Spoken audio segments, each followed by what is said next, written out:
In the hierarchy of delicious, slurpy stuff in a bowl, Bún Bò Huế is at the very top. It's Pho's sexier, bolder, probably crazier cousin. I'm gonna show you exactly how to make it at home. Very impressive looking. What do we have? So Bún Bò Huế is a very rich broth, and the first thing we're gonna do is parboil all our meat so that we can get all the gunk and nastiness out. What kind of meats are we using? For Bún Bò Huế, we're gonna be using a mix of pork bones, pork hock, and also beef shank. Some people like to use beef bones as well, but I find that I like the sweetness of a pork broth better. Grab a large pot, and we're gonna be putting all the meat inside to wash off all the scum and impurities so that we get a clearer broth later on. So now that it's come to a boil, you can see that all the impurities and scum is floating to the top. Pork facial coming up. Yikes.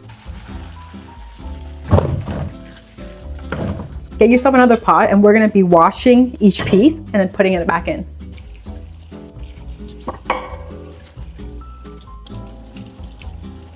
So I've brought the pot back to the stove. We're gonna be filling it up with water, and we're gonna start building the broth. It's important to just put it halfway. I'm gonna be cooking the beef shank in an Instant Pot, and we're gonna be using some of that broth as well. So you wanna save some room for that. So some aromatics that we're gonna be using include shallots, ginger, garlic, and onion. And unlike pho, we're not gonna be charring these. And something that's very important to Bún Bò Huế is lemongrass. Lemongrass lends a very citrusy and fragrant scent, which a lot of people love. Another regional secret is using pineapple. Pineapple gives it a mild sweetness. Some people like to use a whole pineapple, but I don't like to waste a whole pineapple. So what I've done over the months is actually save the core, and we're gonna be using that instead, and that's just as effective. And to start building the flavor of the broth, I'll just be putting in some salt right now and some rock sugar.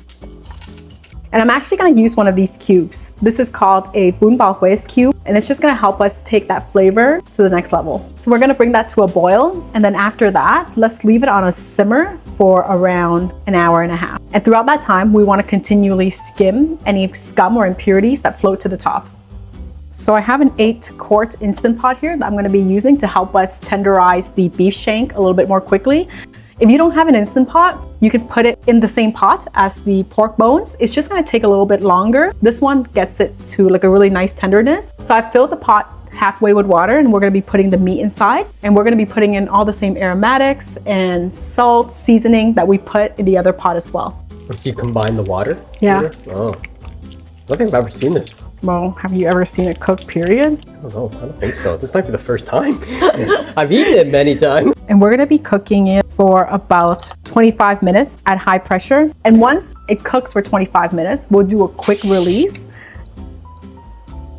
Do not overcook this, guys. We still want to be able to slice it. There is such a thing as too soft. Vietnamese food is all about texture, and the chewiness actually adds to the experience, so you don't want it falling apart. We want it to still hold its shape. A little longer than a few minutes later.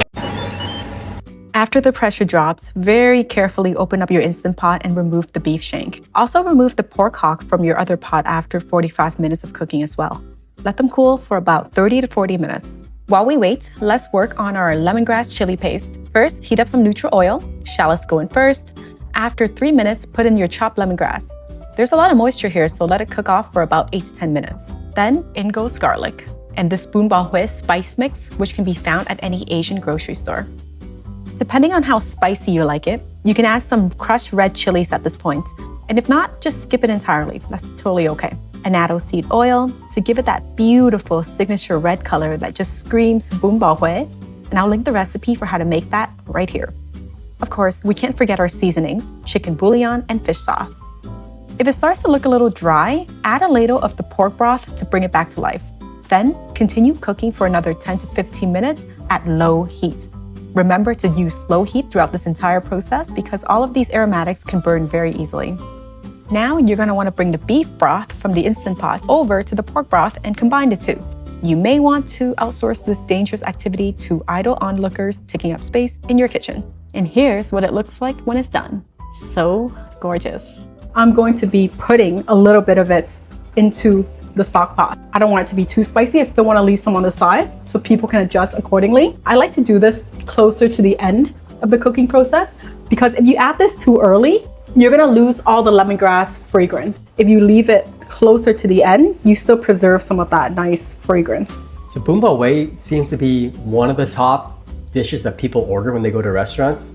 Why do you think it's so popular? I think it's what you graduate to once you've mastered pho, the vermicellis, and the rice. Like whenever I hear that a Western friend or someone non-Vietnamese can handle Bún Bò Huế, I'm like, damn, you're like at stage 2. I respect that. And why would you say it's a little bit more advanced? There's a lot of different textures here, right? There's this beef shank, which is a chewier texture. There's this pork hock, which is pork feet. A lot of people would be freaked out by that. I don't have it today, but in the restaurant, they actually have the congealed pork blood as well. Somebody that can handle a fiery hot bowl of soup with all these toppings deserves recognition. Let's say you didn't want to use a beef shank and you wanted to use a beef brisket. Is that possible? We Vietnamese like to eat this cut because there's so much texture here. Like if you take a look at this, some marbling, there's like some tendon here. There's no rules, okay? Stick to the rules when it comes to how the broth is made, but then when it comes to toppings, you do you. So another topping that's really popular as well is chả lụa, which is Vietnamese sausage. This is the same sausage that's found in the assorted cold cut bánh mì. You can find this in Asian grocery store, usually in the refrigerated section.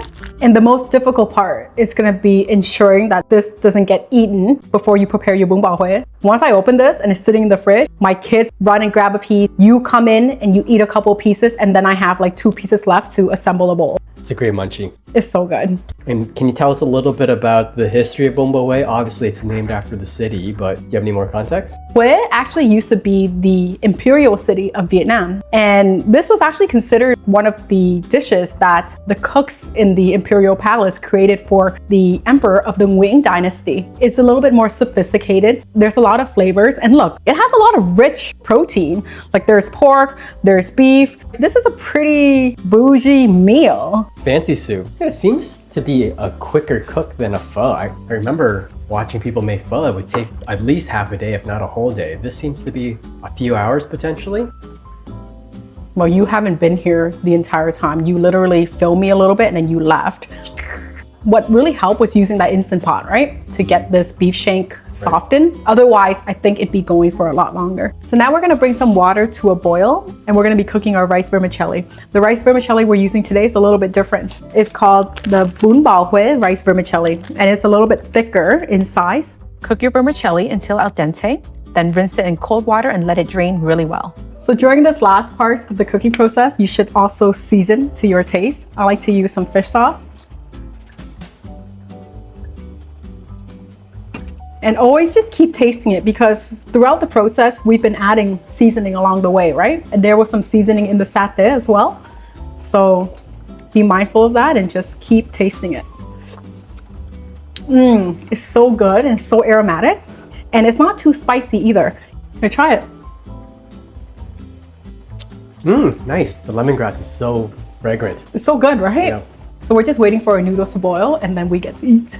So everything's ready. So we get to assemble our bowls now. So come over and we'll start to put everything together. So the first thing that goes into the bowl is the noodles. Then we'll just put a little bit of each of the meats. I like to put a little bit of vegetables. So the garnishes that come with this is red cabbage and rau rum, which is Vietnamese mint. I'm not sure what they call it, but I actually like to put it directly into the bowl so that when the soup hits it, it blanches it a little bit. And here's the mix of garnishes that we prepared earlier. Let's just put that here. And for those who like it a little bit spicier, we can add a little bit of additional chili. At this point, my mouth is watering and I can't take it anymore. Bring your broth back to a rolling boil and ladle this beautiful soup over the bowl that you've just prepared. Be generous with the broth because you're gonna be slurping up every last bit. Oh my God, no wonder Anthony Bourdain was obsessed with us. I don't blame him. I can't wait. This looks amazing. So bright and vibrant. Yeah, I'm so excited. This is probably one of my favorite noodle soups. Let's try this soup first. Oh, so good. Oh, like the lemongrass, that sauteed bite. But no, this is so good. So much deep flavor. This might be one of the best things you've made so far, to be honest. This is amazing. 9.5 out of 10. This one is Amazing. Why are you always holding back though? Come on, you know, you can't give 10s out like willy-nilly here. Obviously a long debate, pho versus Bún Bò Huế. What's your preference if you had to pick one? I have to be in the right mood for a Bún Bò Huế. It's very protein heavy, so it's gonna knock me out. For example, if I'm going on a date, I'm not eating this. What dates are you going on now? Oh. All right. Well, I hope you guys enjoyed seeing Anthony Bourdain's favorite noodle soup and hope you get a chance to try it. Bye.